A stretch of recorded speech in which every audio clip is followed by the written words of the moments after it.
look forward to connecting on that then. Okay, great. Thanks so much, Amanda. Have a good one. Thanks, Andrew. I appreciate it. Okay. Okay. Good afternoon to you. Good afternoon, everybody. Good morning, if you happen to be on a different, much different time zone.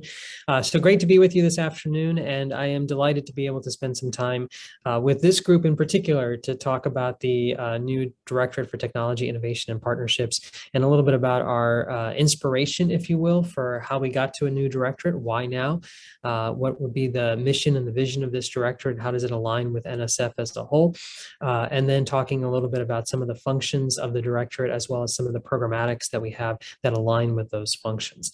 Let me just say that at the outset, and it sounds like you've already heard a little bit about the directorate from my colleagues across the agency. So you probably also heard that this is the first time in 32 years that NSF has stood up a new directorate. So we literally don't do this every day. We literally think of it as a once in a generation opportunity in some sense. And we believe that we have the plans to seize upon that opportunity, particularly if we can work with all of you and more broadly with the broader research and education enterprise across the US. So I'm going to start first with that inspirational story, I hope. And I start with the NSF mission, which I think all of you know quite well. I certainly don't mean to talk down to anybody, but I put this up here because I want to sort of emphasize the alignment of this new directorate that you're going to hear me talk about with this mission. So please keep the NSF mission in mind, promoting the progress of science, advancing the nation's health and prosperity and welfare, thinking about how we secure the national defense. Please keep that in mind, and also keep in mind how we, to a large extent, execute on our mission by supporting research and education and infrastructure through our existing directorates and offices across NSF. And we do so across the entire waterfront of science and engineering, from biology to all fields of engineering to computer and information science, engineering, and beyond. Pretty much the only area, as you know, we don't touch is medical research, since that tends to be the purview of our colleagues at the National Institutes of Health, though we do partner with NIH on smart health applications, for example, as we look to the future of care delivery. So with that as sort of just a little bit of context, now I'm going to talk about the directorate. And again, keep this in mind, and hopefully you'll see how the new directorate aligns directly with the NSF mission. So we feel that, this is really a defining moment for our nation. It's a defining moment for three reasons on this slide, and a fourth one that you'll see on the next one. So specifically, we are faced with growing competition globally, countries that are outpacing us in terms of the relative growth of investments in R&D. We're seeing, though, bipartisan support here at home for R&D and for the mission of NSF, and for all of you who are carrying out that mission on a day-to-day basis, whether it be the House, the Senate, Democrats, Republicans, the administration, a lot of support that we could potentially seize upon. And then finally, I think the third key aspect is, over the course of the last couple of years in particular, though this has been a long-running challenge for us, but I think especially over the last couple of years, we've started to appreciate just how important it is for us to truly engage folks in all different parts of the country with all different backgrounds, demographics, socioeconomic status, and so forth, all different institutional affiliations. And so it's a defining moment because we need to understand how we can do that effectively into the future. So those are three key characteristics. And then a fourth one that I'll emphasize is the changing science and engineering enterprise. There are several parts to this.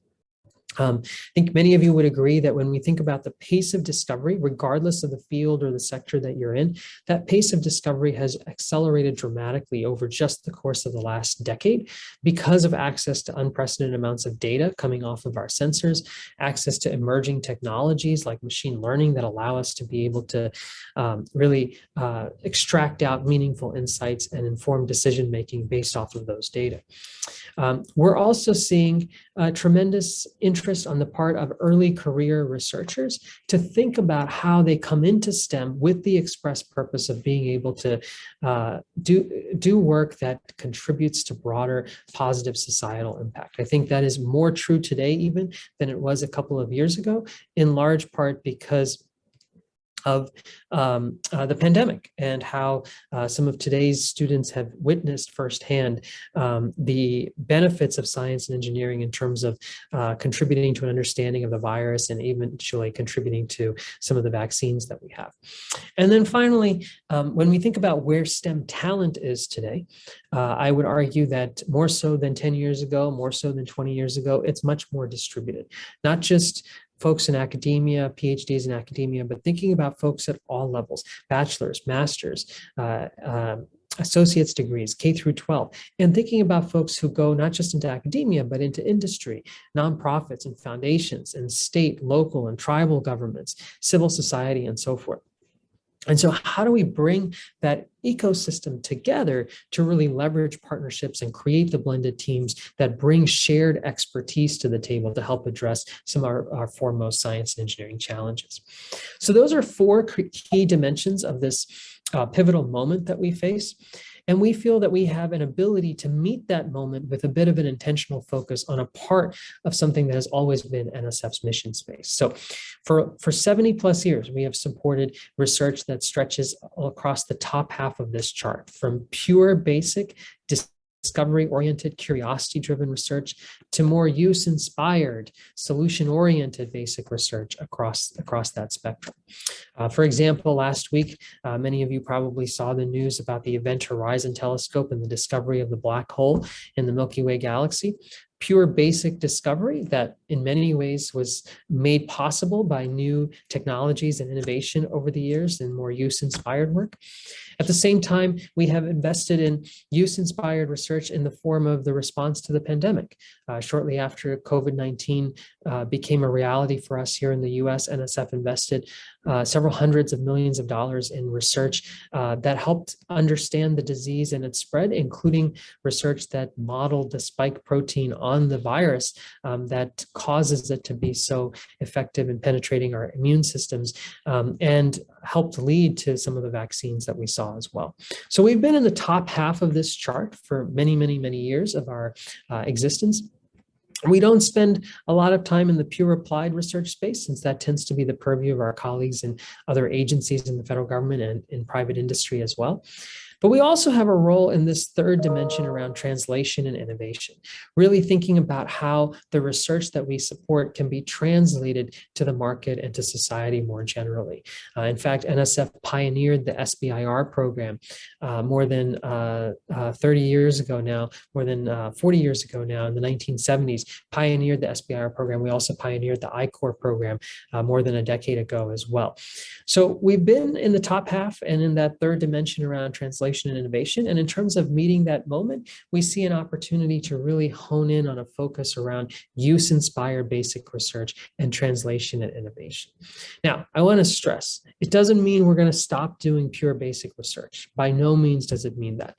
But rather, can we take a balanced approach, and can we take a rising tide lifts all boats type of approach where we continue to invest additionally into pure basic research, but we also invest in use-inspired basic research and translation and innovation. So put it in another way, if you think about our existing directorates today and you see that there's a honeycomb because we're intentionally not siloed, we work across directorate boundaries constantly. Our cybersecurity program, for instance, involves 5 of the directorates that you see here. So that said, though, we want to see this new Directorate for Technology, Innovation, and Partnerships, or TIP, as really a horizontal that works very collaboratively with all of our directorates and offices, including the Office of Integrative Activities, home to the EPSCoR program in some sense, to really enhance the use-inspired and translational research that's taking place in different parts of the agency to varying degrees. But can we work collaboratively to really strengthen and scale, as our director likes to say, the investments that we're making in these areas across the foundation and across all of the science and engineering disciplines that we support? So another way of thinking about this, and this I admit is broad brushstrokes a little bit, it's not the case that we only do what you see on the left-hand side of this chart today, but just if you bear with me, a lot of NSF's investments over the course of many decades now have been in largely investigator-driven science and engineering, primarily academic research teams and students. And to be clear, they have resulted in a steady stream of discoveries that have improved our quality of life. And so we want to keep doing more of that. But with TIP, we also want to see if we can expand a little bit and think about the users, the beneficiaries, the consumers of the research that we're trying to support, and engaging them in shaping and also working hand in glove with academic researchers, for instance, to conduct that research, to pilot and prototype some of the solutions coming from that research. Can we coalesce the multi-sector teams, if you will, that can focus in on some of the foremost societal and economic and technological challenges that we face today and use those to drive the research that we're trying to pursue? So if you put that in a different way, if we think about the work that we have been supporting, a lot of it, great scientists, great ideas, resulting in great new scientific discoveries and technological innovations that we now push out to the market and to society broadly. And with TIP, we're asking sort of the converse. Can we bring the market to the table? And can we have the market help us shape some of those research directions and then also accelerate the translation of some of those research outputs to practice and to society more generally? And so it's that vision, if you will, that sort of inspiration of the why and a little bit of the what that led us to establish this new Directorate for Technology, Innovation, and Partnerships back in the middle of March. And we really view it as a critical first step. We said that then, we'll say it again now, that allows us to be able to accelerate the development of new technologies and products and improve our way of life, grow the economy, create new jobs, and so forth. I think it's really important here to point out that it is a critical first step, and it's going to require resourcing over time for us to be able to really deliver on the full vision that I just described for the TIP Directorate into the future. So with that as a little bit of framing, I'm going to take the next few minutes and just kind of walk through sort of the functional themes. How do I translate that mission space into key functions for the Directorate? And so for us, first and foremost, kind of the foundational pillar, if you will, is partnerships. And you see how this is a horizontal stretch on top of our existing directorates. That's with intention, given what I described earlier. So when I talk about partnerships, I'm talking about both expanding upon the direct partnerships that NSF might enter into. So for example, back in January, Intel announced a new investment in the state of Ohio, a $20 billion investment in the state of Ohio to stand up 2 chip-making facilities there to help reshore some of the semiconductor fab in this country, builds upon an announcement that Intel made last year with a similar investment in the state of Arizona. And as part of their announcement, they and NSF announced a collaboration to the tune of $100 million over the next several years, Intel providing $50 million and NSF matching that with another $50 million to specifically support colleges and universities. And here we are especially interested in trying to support community colleges as well as minority serving institutions all across the country around both conducting some of the research that we need to see happen in future semiconductor designs and manufacturing capabilities that can make their way onto a manufacturing floor, as well as talent creation, talent nurturing. What are the new curricular and instructional material offerings? What are the new teacher professional development offerings that we can enable that allow us to be able to move the needle in terms of training that next generation workforce in semiconductor design and manufacturing. So this is an example of that direct partnership between NSF and in this case Intel, but we do this with other companies. We do this with philanthropic organizations and nonprofits as well. But then I also want to think about how partnerships can be catalyzed by the investments that NSF makes as well. And so how can we cultivate researchers and institutions that we fund coalescing together as part of a project that we might support to really drive to the next level, which is the innovation and technology ecosystems that we want to see nurtured all across this country. And so in the context of those innovation and technology ecosystems, and we have some existing programs that you see in sky blue, like the Convergence Accelerator. The CA has been around for several years now and has supported a number of distinct tracks that focus in on use-inspired research and the translation of that research to practice. Everything from AI, and including AI in the future workplace, and how do we bring together AI research, AI tools and techniques with human users and human adopters and create human AI systems that are very effective, to quantum technologies driving quantum computing platforms of the future, to trust and authenticity in our communication systems, to enhancing opportunities vis-a-vis new technologies for persons with disabilities, and so on. Each one of these tracks supports sort of an ecosystem on its own in terms of a large number of small teams that progress as a cohort. And then eventually we do a down select to a smaller number of larger sized teams and projects that really try to manifest the research pilot or proof of concept of some kind. So we have existing programs, but then we also have ambitions for new programs that allow us to think about how we can address emerging technologies as well as regional scale innovation, particularly in parts of the country, in regions of the country that don't have that innovation ecosystem today readily available. I think one important part of the innovation technology ecosystems that we're particularly interested in is experiential and entrepreneurial learning.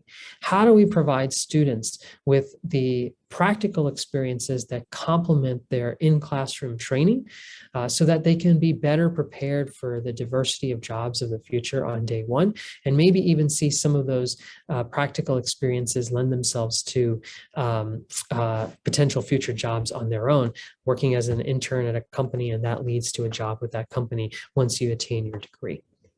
And then building one level on top of that, beyond the innovation and technology ecosystems, is technology translation.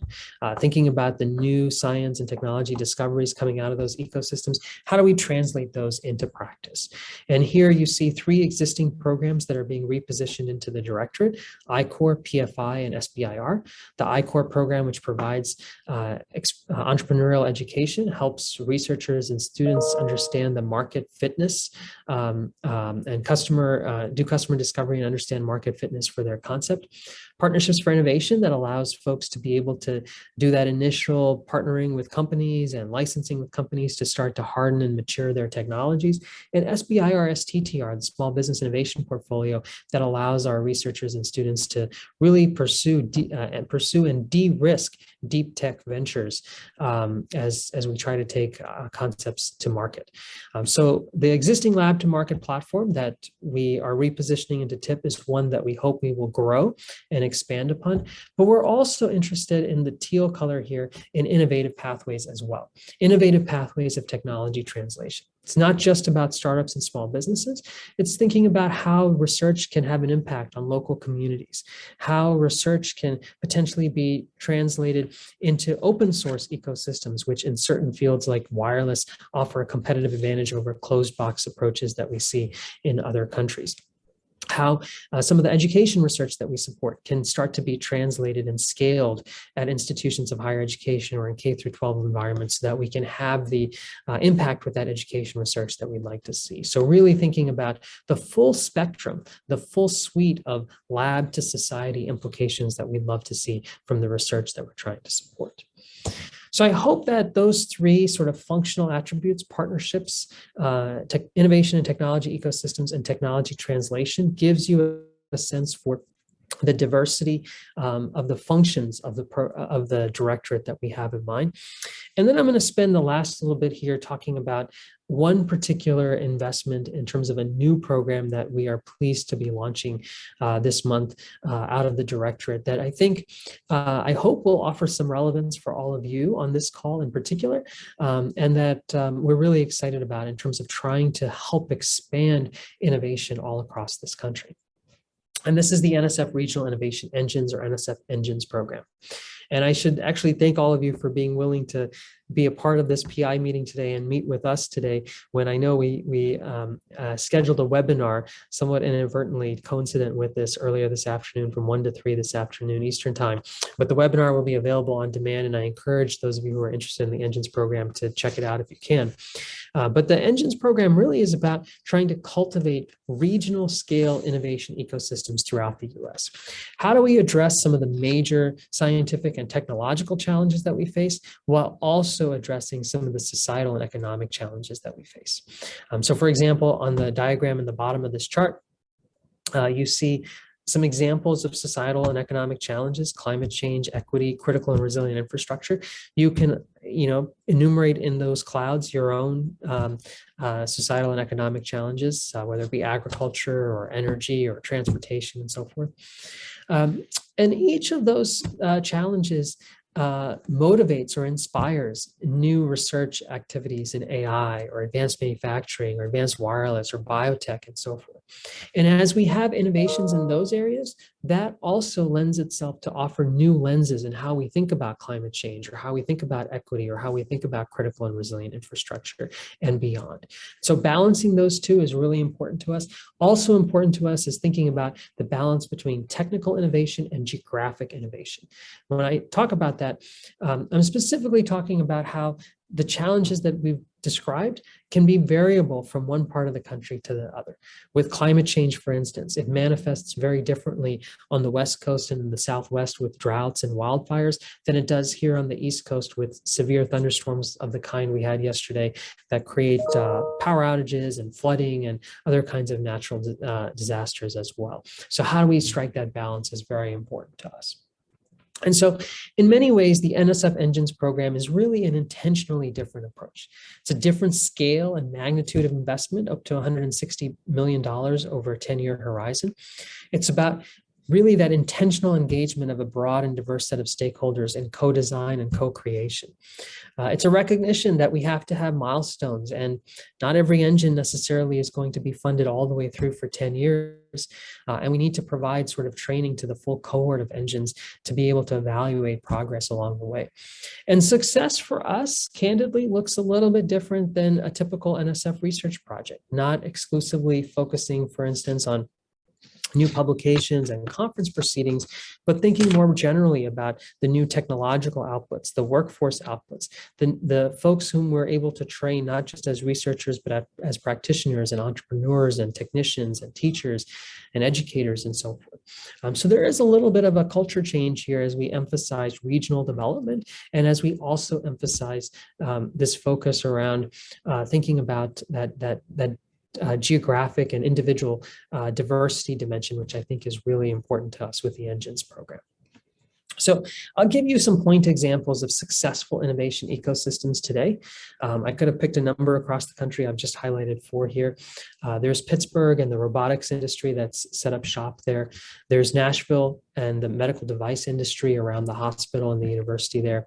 There's Chattanooga, Tennessee, and the I think case study around deploying high-speed fiber optic cable to help advance the power grid there, which has in turn lent itself to contributing to a gigabit economy, if you will, in that community.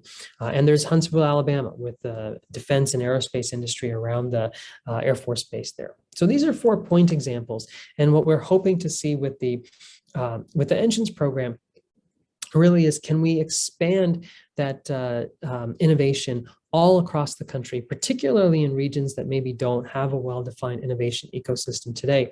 And in particular, can NSF investment, significant NSF investment, paired with a framework, recognizing that every innovation ecosystem is different from the next one, but can a basic framing in terms of trying to bring together partnerships across sectors, in terms of trying to focus in on specific topic areas of regional relevance, of national and societal significance, can that framing allow us to, and that sort of core framing, if you will, serve as a nucleus for an NSF engine that in some sense catalyzes a regional innovation ecosystem that can grow over time to the point that that innovation ecosystem is reliant upon itself, and within that region there's so much benefit that other stakeholders are willing to invest into that engine, so that we go beyond NSF investment when we get to the end point of our funding in about 10 years or so.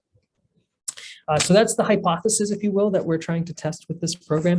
As I said, we're running a number of webinars and Q&A sessions, and I encourage folks to sign up for these. Also, a series of regional roadshows. Please don't take any significance to where your state might appear in the collection of states for these roadshows. We had to figure out how to divide up the country in a way that we could manage these roadshows and we could have state-by-state breakout sessions. But I think we're really very much looking forward to having conversations with you all in the broader community about the engines as we work toward deadlines for this program with concept outlines for the two types of proposals, the development or planning proposals and the engines proposals by the end of June, and then the deadlines for the full proposals starting at the end of September for the type 1s. One last thing that I'll say about the engines program and maybe about the TIP Directorate more generally. I talked at the outset about the defining moment and how we see trying to engage folks from all different backgrounds and perspectives as a really critical piece to success here. So I say designing in DEIA, diversity, equity, inclusivity, and accessibility at the top. I take designing in, I borrowed that a little bit from the cybersecurity world. Some of you may know I have a computer science background in part. And for many years, we designed computing systems, and then we thought about the security of those systems. And a little over a decade ago, I think there was greater and greater realization that when we design a new computing system, we should really be thinking about designing in from the start, baking in from the start issues around security so that we can do a better job with respect to cybersecurity. I'd argue that that analogy holds for what we're trying to do with the engines and with the TIP Directorate more generally. How do we design in diversity, equity, inclusivity, and accessibility from the start? And that's what has taken us to a conversation with a number of different and diverse school types and organization types, which has given us some insight. There's a lot more learning that we need to do, candidly, but has given us some insight into some of the challenges, whether it be challenges around building strong partnerships or building capacity at smaller institutions, everything from the sponsored research office to the tech transfer office and everything in between. How can we at NSF help with some of that capacity building? Thinking about policy issues in terms of 2-month limits on support from NSF and the real reality that is teaching workloads at certain institution types, and how do we help folks get out of some of those teaching workloads and responsibilities to be able to engage on projects of this type. Thinking about geographic isolation in certain parts of the country, if you're not in an urban environment, for instance, proximal to other institutions, and also the value of mentoring, where maybe you are interested in leading one of these regional innovation engines for a particular region, and can you benefit from the engagement with a school in a different part of the country that maybe has its own innovation engine and can provide some mentoring based off of its own experiences and lessons learned. So designing in DEIA is something that's really important to us and something that we recognize we will not get right overnight, but we need to really emphasize as we look to the future in everything that we do in this directorate and of course more generally at NSF as well. So with that, I'll pause. I hope that this gives you a sense of how we think about TIP, how we think about the functional aspects of TIP, some of the programmatics in TIP, and I hope that you can see potential ways of engagement by yourselves in this directorate and in this conversation as we look to the future. So with that, I'll pause and I'll hand this back over to Sandra and Team Cyber Synergy. If we want to moderate the Q&A or if we want to, however you want to take it from here. Thanks so much, Erwin. And I'll defer to you. The questions are being dropped in the Q&A on Zoom, and so I can read them if there are any, or you can navigate them. You just, whatever your preference is. You're muted. Sorry. Yeah, sure. Happy to do that. So a couple of things on the first question. Does this new directorate also involve itself in economic growth related to topic areas that are traditionally NIH funded, such as medical devices, et cetera? So I would say that, again, we are not trying to step on toes of other mission agencies within the federal government, but we are very eager to partner with other mission agencies within the federal government where it makes sense. So we have a partnership with NIH today that lends itself to a better understanding of healthcare technologies. We have a partnership with USDA NIFA around AI and agriculture. And so I think we look to do more of that. We look to do more of that as we look to the future. On the second question, in terms of can the roadshow details be posted again, I am happy to provide a link to the Regional Innovation Engines program page, which contains the information about the roadshow. I will do that right now. I'll start typing that answer. And then some EPSCoR jurisdictions don't have the industrial and economic footprint as the non-EPSCoR states. Nonetheless, there are opportunities for such jurisdictions. And thank you very much for posting that. And actually, if you go to nsfengines.eventbrite.com, you'll be able to check out and register for the roadshows. And on that question about the footprint, the one thing that I'll say around that, absolutely. I think that, we're looking for a range and diversity of partnerships. So it's not strictly about partnering with industry. One can partner with state and local and tribal governments. One can partner with other institutions. We're looking for really trying to engender that ecosystem, in some cases, starting from very loosely connected opportunities and really growing out from there. Is there an intent that this will be an annual 2-year or less frequent call for the Regional Innovation Engines? So I can tell you that we anticipate that this will not be the only call for the Engines program, but with regard to the frequency with which we do it, whether we'll do one right after this one or whether we'll take a little bit of a break, some of that is subject to the proposals that we get this time. Some of that is also subject to the appropriations levels for this program. And let me see what other questions are in the chat.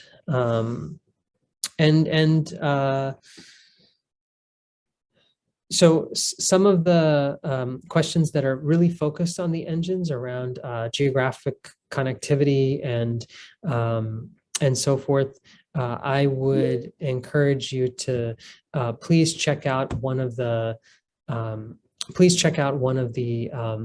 roadshows or check out the Regional Innovations page, and you'll be able to get information about that. And then in terms of the regional roadshow in our state, if you can't make it, these roadshows are all planned to be on Zoom. And so if you can't make one for your state, I'd encourage you to potentially engage a colleague to participate, and be sure that you check out the webinar, which we are trying to make available, as well as the Q&A sessions.